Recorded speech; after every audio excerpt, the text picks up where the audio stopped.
நீங்கள் டிஎன்பிஎஸ்சிக்கு ப்ரிப்பேர் பண்ணுறீங்களா? அப்போ இந்த வீடியோ உங்களுக்கு தான். Welcome to the Arivuppor. இன்றைக்கி ஆங்கிலேயருக்கு எதிரான தொடக்க கால கிளர்ச்சிகள்லேருந்து சில முக்கியமான கேள்விகளை பார்க்கலாம். முதல் கேள்வி, விஜயநகர ஆட்சியாளர்களின் முகவராக இருந்த விஸ்வநாத நாயக்கர் தமிழ்நாட்டில் பாளையக்காரர் முறையை எந்த ஆண்டு அறிமுகப்படுத்தினார்?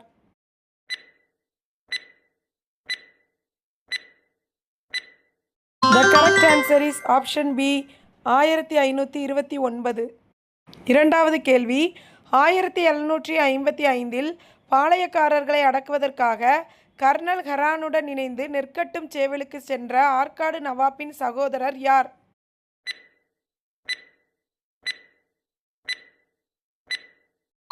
The correct answer is option A, Mahfuz Khan. மூன்றாவது கேள்வி, பூலித்தேவனுக்கு ஆதரவு அளிக்க மறுத்த மேற்கத்தி பாளையம் எது?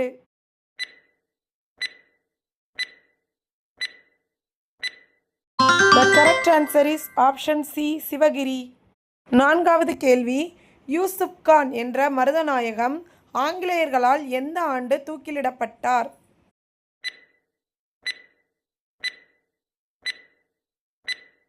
The correct answer is option B, 1764. ஐந்தாவது கேள்வி, நெற்கட்டும் சேவலை 1764 மீண்டும் கைப்பற்றிய பூலித்தேவன் 1767 யாரால் தோற்கடிக்கப்பட்டார்?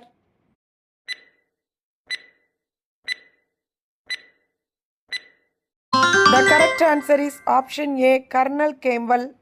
Thank you for watching. If you like this video, please do subscribe and press the like button.